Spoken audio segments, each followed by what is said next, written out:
Parboilak di pro kontra, di mana setiap narasi memiliki sudut pandang berbeda, tergantung bagaimana Anda menilainya, dan Anda tidak perlu merasa berdosa, sama seperti Refli Harun tidak merasa berdosa sedikit pun ketika mengatakan wakil presiden kita, Mas Gibran Raka Buming Raka, bukan anak kandung Bapak Jokowi. Berita terbaru, fresh from the oven. Bung Parboilak, kau jangan nyebar-nyebar hoax kau. Kalau nggak percaya, kalian tonton aja channelnya Refli Harun. Waktu dia lagi ngundang narasumber yang rambutnya gondrong, cari aja ya konten dia lagi podcastan sama orang yang rambutnya gondrong. Di menit pertama dia sudah bilang bahwasannya Mas Gibran itu ya kemungkinan bukan anak kandungnya Bapak Jokowi. Tapi selesai dulu kalian tonton ini, baru ke sana kalian. Jangan buru-buru kalian ke channelnya Refli Harun, kalian tonton. Yang ini nggak selesai kalian tonton. Keterlaluan itu. Aku heran kali memang ngeliat si Refli Harun ini. Ngundang narasumber itu berbobot dikit lah. Yang diundang lah kemarin si topi merah. Yang diundang lagi caleg gagal. Sekarang diundang lagi orang yang berambut gondrong. Nggak ada masalah, asalkan berbobot. Ini kurang berbobot. Berita apa itu? Coba bayangkan kalian, baru ini ada berita yang menyatakan bahwasanya Mas Gibran bukan anak kandung Bapak Jokowi. Buset.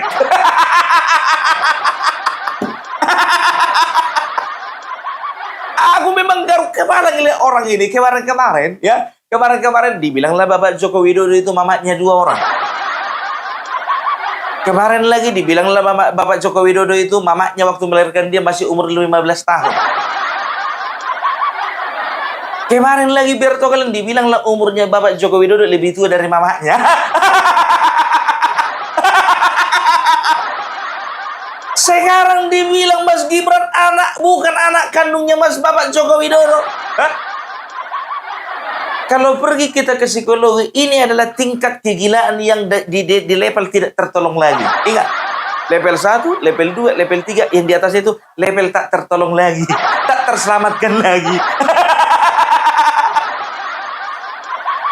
Refli Harun, ya. Sekarang begini, memang betul bukan kau yang menyampaikan. Tapi masa coba, logika dulu berpikir, isu-isu seperti ini kau angkat. Nggak habis pikir ya. Jadi dibilang ada alasan-alasannya itu ya kan. Jadi alasannya itu tanggal-tanggal dan juga tahun-tahun ya. Mereka itu mengacu kepada tahun Bapak Joko Widodo itu lulus kuliah, menikah, punya anak, ya kerja dan lain sebagainya ya. Dicocok-cocokkan, tahu sendirilah kalian. Orang ini kan cocokologi umur apa ilmunya ini. Orang ini cuma 2 ilmu yang diterapkan di dalam meneliti, ya kan? Yang pertama cocokologi, yang kedua biologi.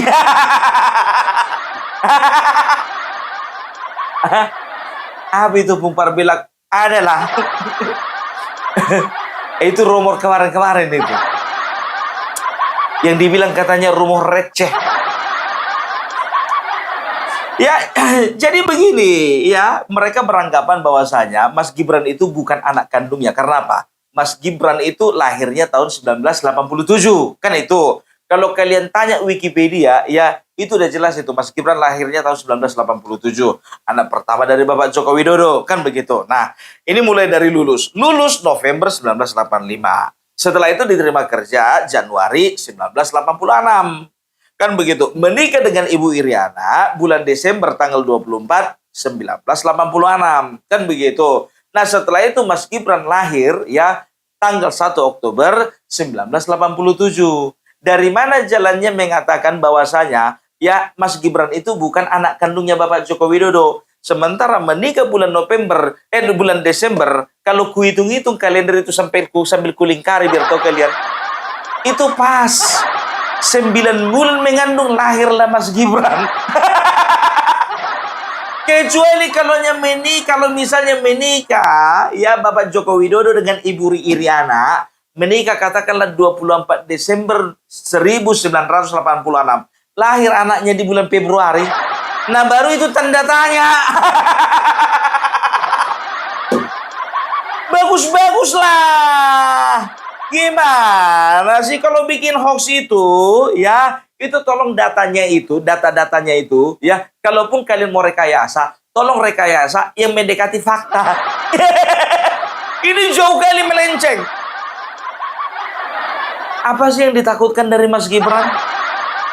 Apa sih yang ditakutkan dari seorang Bapak Joko Widodo? Mas Gibran lagi repot-repotnya, lagi sibuk-sibuknya, ya, lagi di NTT beliau. Hah? Begitu kejamnya, coba bayangkan kalian, ya. Mas Gibran ini lagi nggak tahu apa-apa nih. Lagi kunjungan kerja, kan begitu kan. Tiba-tiba malamnya lagi capek-capeknya, ditontonnya lah misalnya channelnya Refli Harun yang bilang dia bukan anak kandung Bapak Joko Widodo. Bagaimana perasaannya?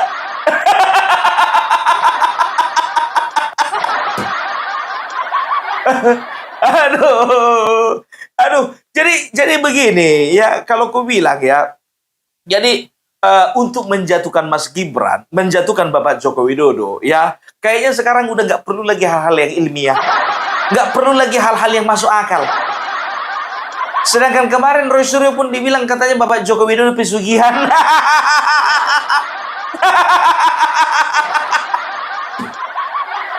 Aku jujur aja aku bilang sama kalian, kalau orang udah jadi presiden untuk apa lagi pesugihan? Coba bayangkan kalian ya, dari wali kota 2 kali menang, 1 kali gubernur Jakarta menang, 2 kali jadi presiden menang. Untuk apa lagi pesugihan? Tapi lihatlah rumor itu, sebentar. Begitu juga Mas Gibran ini, kurasa kalau misalnya dia cuma kaget sebentar. Oh? Apa? Ya kan, cuma kaget sebentar, dia nggak akan terganggu itu. Kayak gini lah si Refli Harun ini, ya kan. Kurasa si Refli Harun ini, ya, bisa kayak gini modelnya ini, ya. Kurasa kebanyakan baca majalah Femina ini. Makanya Refli Harun baca itu dipilih-pilih. Kau suka kali memilih yang bukan bacaanmu. Kau suka kali memilih yang bukan jalurmu. Kau hukum tata negara, tapi yang kau ambil pidana.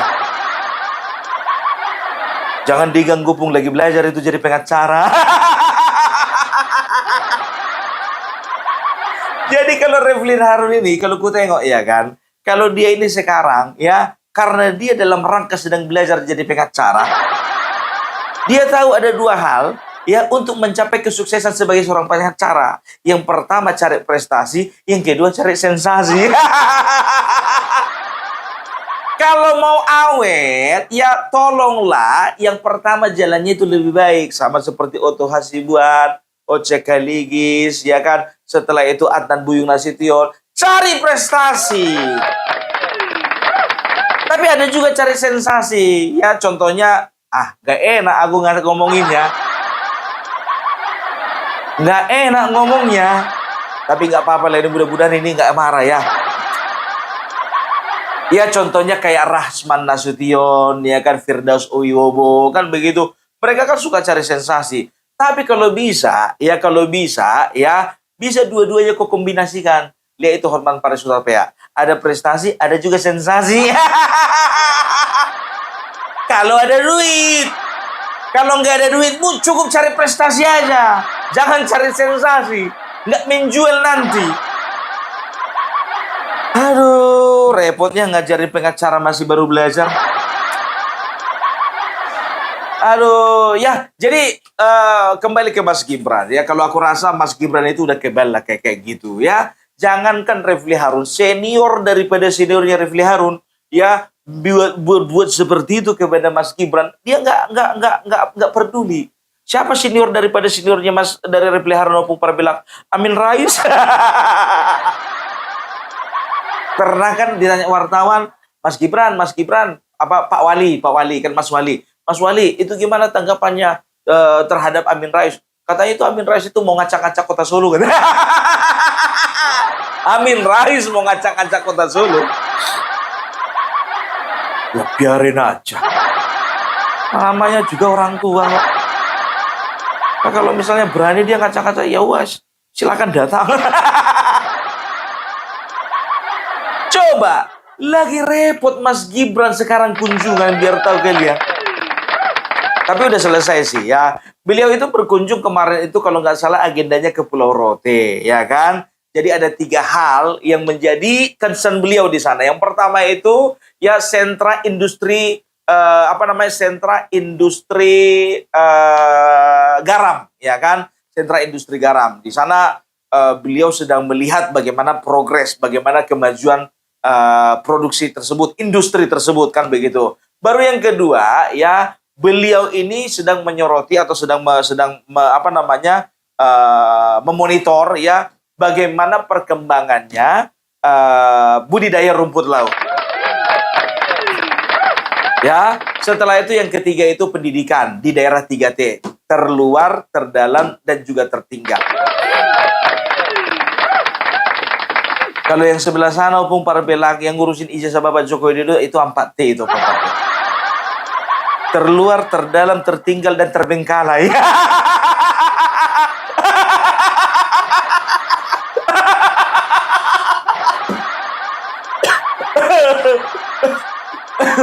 Makanya sampai sekarang bukannya bilang apa, gak tahu aku entah kapan ujungnya ini. Terbengkalai. Ya, coba bayangkan kalian, Mas Gibran lagi sibuk ngurusin rumput laut ya. Ini siapa namanya, si Refli Harun, sibuk juga dia ngurusin rumput tetangga. Hah? Kamar, tahu kalian ya, aku bilang sama kalian berapa kali dia katakan ya, kalau misalnya kekuasaan memberikan kesempatan kepada saya, ditawarkan kepada saya, memberikan saya posisi, saya tidak akan mau. Saya tidak akan pernah menerima kekuasaan itu, haram hukumnya. Apalagi ya, Mas Gibran Raka Buming Raka ada di dalamnya. Saya mentertawakan ada salah satu ahli hukum ya yang bernama Prof. Yusril. Mau dia jadi anak buahnya Gibran.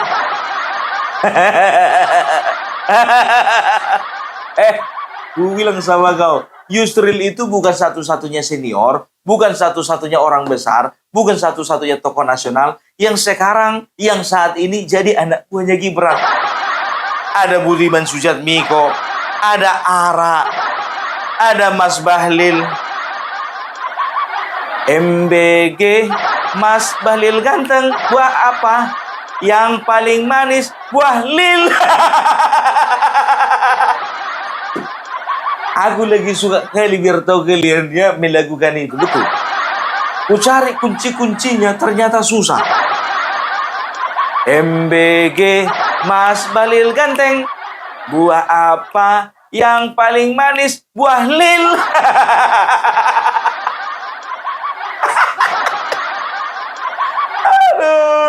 Aduh ya. Itu semuanya itu. Coba bayangkan kalian. Ketua Umum Golkar, Ketua Umum PKB, Ketua Umum Partai Amanat Nasional, Ketua Umum Partai Demokrat. Semuanya itu anak buahnya Mas Gibran. Emang lebih sebesar apa kau bilang ya, Refli Harun, sebesar apa kau dibandingkan dibandingkan Caimin? Sebesar apa kau dibandingkan AHY? Sebesar apa kau dibandingkan Zulkifli Hasan? Sebesar apa kau dibandingkan Erlangga Hartarto? Sebesar apa kau dibandingkan Syafri Samsudin? Hah? Mereka itu semua orang yang kusebutkan satu persatu masih ada, biar tahu kau, masih ada 38 nama lagi yang belum disebutkan. Itu mereka semua yang jumpa sama Mas Gibran itu semuanya hormat begini. Siapa lo? Allah udah tahu kita ya tujuanmu itu dari kemarin-kemarin. Masukkan Gibran. Cuma itu aja cita-citamu yang paling besar di dunia ini tengok. Masukkan Gibran. Berapa kali kalian bikin forum kan? Berapa kali kalian bikin rapat kan? Berapa kali kalian bikin gerakan kan? Kalau gaya kemarin demo besar-besaran. Masukkan Gibran, demo besar-besaran. Yang datang 200 orang. Udah itu pun juga ikut udah terhitung itu pedagang asongan sama Gojek yang lagi nonton kalian. 200 orang ke gedung KPK lah, ke gedung Komnas HAM lah, ke Polda Metro Jaya lah, ke gedung DPR lah, 200 orang. Udah ikut di situ pedagang asongan dan juga ojol yang lagi nontonin orang itu lagi demo. Alah, makanya aku bilang, ya, ini bahasa kampung kamu, ke bahasa kampung kami. Iri itu tanda tidak mampu. Ya, coba bayangkan kalian ya. Nah, aku nggak tahu ya, kalau ku perhatikan ya, gerakan-gerakan anti Jokowi, anti PSI, dan juga anti Mas Gibran ya, itu kayaknya sekarang bukan hanya dilakukan oleh orang-orang yang berbobot saja, tapi orang-orang yang setengah berbobot dan tidak berbobot sama sekali pun, itu udah ikut-ikutan.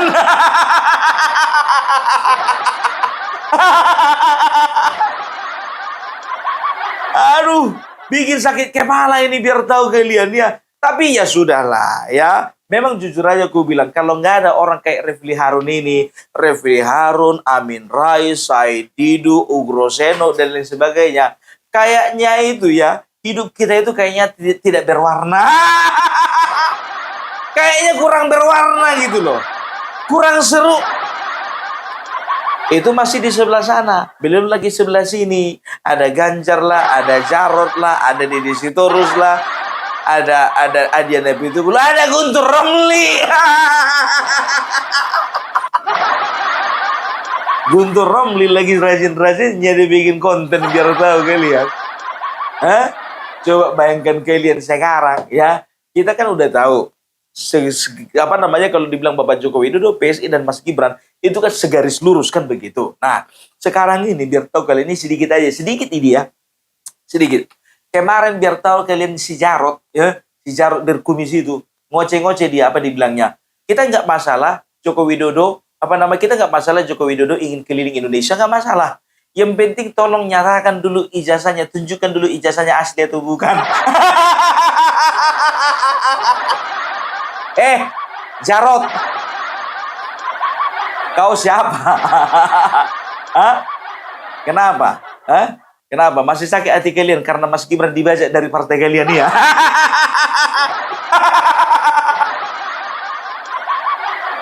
Apa urusan lo? Jadi itu dia, kalau ditumbangkan Bapak Joko Widodo, otomatis tumbang PSI. Tumbang PSI, tumbang juga Mas Gibran. Itu masuk orang ini. Tapi minta maaf ya, minta maaf. Gibran, walaupun beliau muda, tapi nggak segampang itu untuk menjatuhkan beliau. Kenapa bilang? Sekarang udah banyak kali biar tahu kalian relawannya beliau. Ada Gibranisti lah. Ada Gibran lah, Gerakan Berani, ada lagi Laskar Gibran lah, segala macam biar tahu kalian. Artinya apa? Itu bukan suruhan beliau, bukan. Tapi dengan sukarela beliau menyatukan diri bersatu di dalam sebuah organisasi mendukung Prabowo Gibran 2 periode. Itu dia ya. Jadi bisa dikatakan, ngomong Parabelak, Bapak Prabowo kenapa nggak bikin relawan? Untuk apa bikin relawan? Iya kan? Partai Gerindra sudah cukup besar. Itu dia.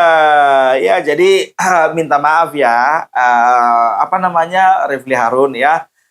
Apapun yang kau lakukan terhadap Bapak Joko Widodo beserta anaknya dan juga Mas Gibran Raka Buming Raka ya, itu bisa dikatakan itu cuma gerakan kecil itu. Ya, ibarat kutu air biar tahu kalian. Kutu air itu mengganggu tapi gatal. Nggak membunuh gitu loh. Cuman gatal-gatal doang.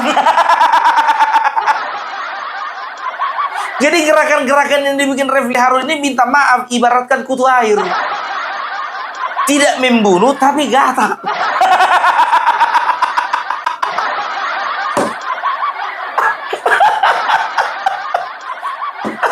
Aduh, yakinlah kalian, ku bilang sama kalian ya, serangan-serangan kepada Bapak Joko Widodo, kepada PSI, dan kepada Mas Gibran ini, itu sebetulnya satu paket. Satu paket biar tahu kalian ya, satu paket itu. Karena apa? Mereka harus memastikan bahwasanya jangan sampai Mas Gibran dengan Bapak Prabowo bisa join 2029.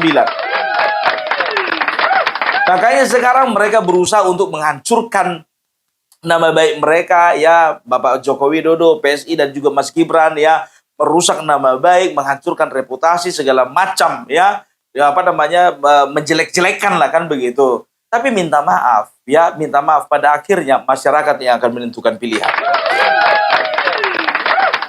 Makanya aku bilang, entah kenapa ya, aku masih yakin aja Bapak Prabowo, ya, Bapak Prabowo itu masih memiliki hati, ya, untuk berjalan bersama dengan Gibran nanti di 2029. Buktinya apa, Bung Parbelang?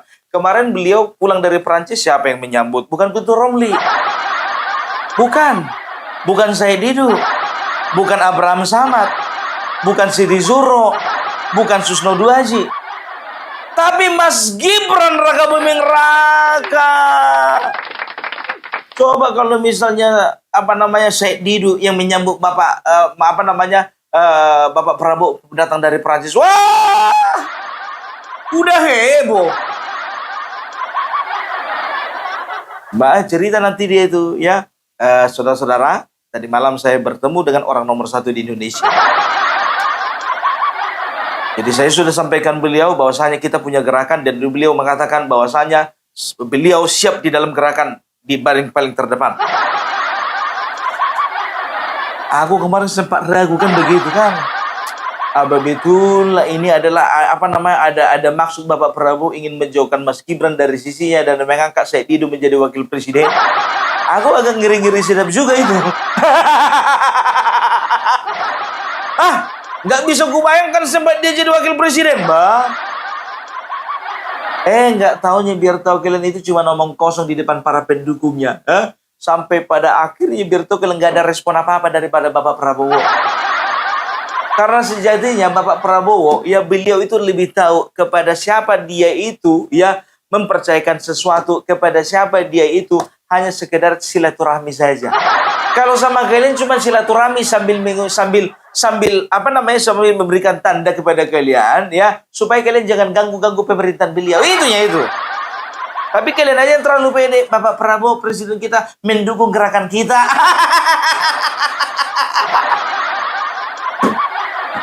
Sampai biar tahu kalian, ya, dari mereka sendiri. Kalau nggak salah siapa itu, ya, Guntur Romli pun begitu juga, ya kan? Coba bayangkan kalian, ya, Mas Gibran 180 titik sampai 190 titik yang sudah dijalaninya selama 2,5 tahun pemerintahan, ya, dia komplain. Ya kan begitu? Nah, dikomplain juga Bapak Prabowo yang gitu, ya, yang sudah pergi ke luar negeri. Jadi maunya kalian apa? Mau kalian apa? Mau kalian yang ke luar negeri gitu? Bapak Prabowo, ingat, ku bilang sama kalian, ya, ini ku bilang sama kalian, ini berita terbaru, aku mau ngangkat itu juga sih sebetulnya, ya. Aku dengar berita bagaimana Malaysia sekarang sedang kolaps. Malaysia, tahu kalian, negara tetangga kita, mereka itu sedang ditimpa dengan krisis, banyak sekali PHK. Karena apa? Karena mereka bergantung sekali bahan bakar mereka dari impor. Mereka gantungkan bahan bakar mereka dari impor. Mereka gantungkan juga, ya, pertanian mereka dari impor. Mereka tidak berpikir bagaimana supaya mereka itu bisa swasembada energi, bisa swasembada pangan. Tapi Bapak Prabowo mulai dari pemerintahan pertama sekali, ya, mulai dari tahun pertama pemerintahan, ya, fokus beliau itu swasembada pangan.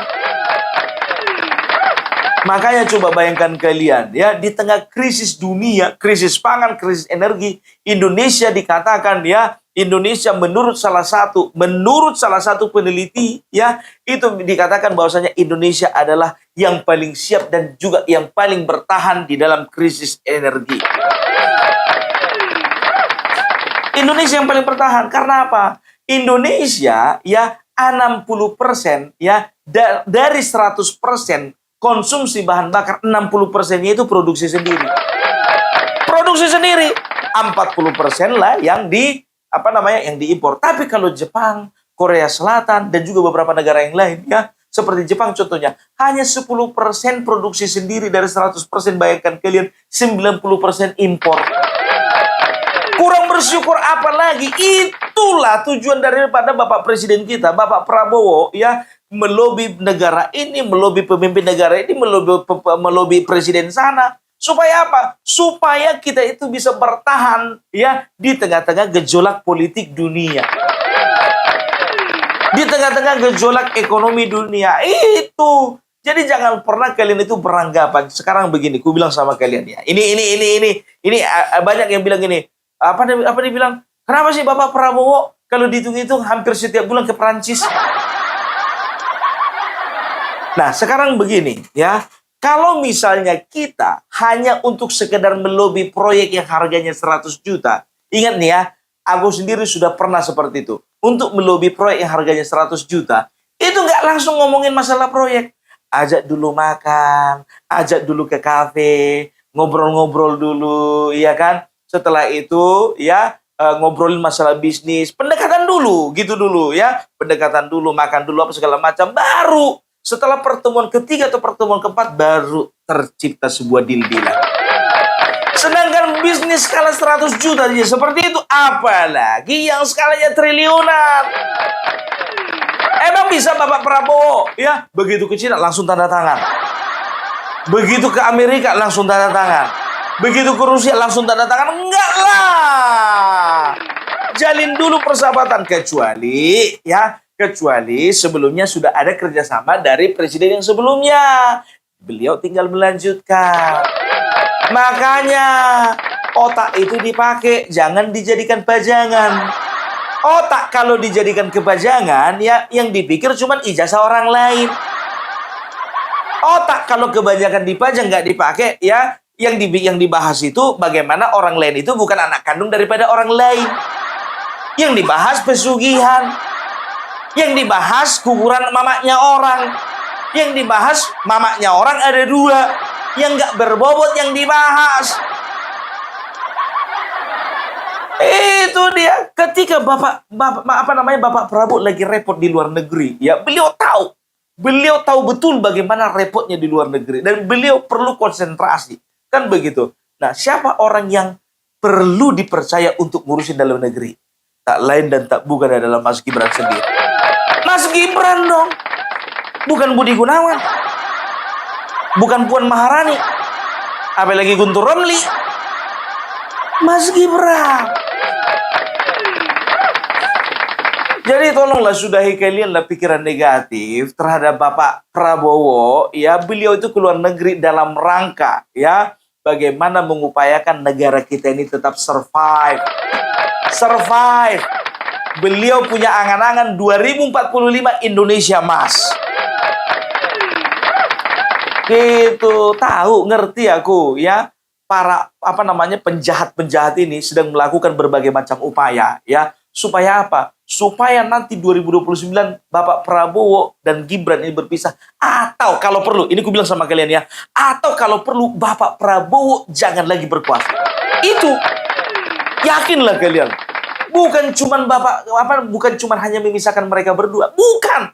Intinya, visinya, misi mereka bukan hanya untuk memisahkan mereka berdua. Bukan. Justru ingin bagaimana supaya Bapak Prabowo ini jangan sampai terpilih lagi jadi presiden.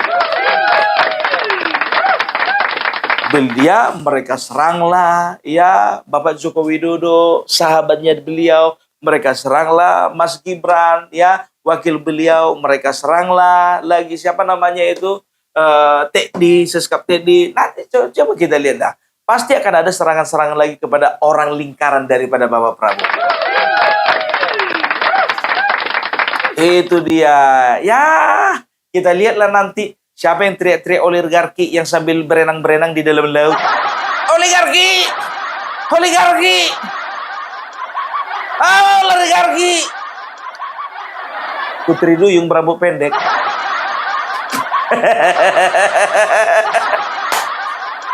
Ya, jadi aku tetap berkeyakinan nih, Bapak Prabowo dan juga Mas Gibran ya, itu masih tetap utuh dalam satu kesatuan. Oke?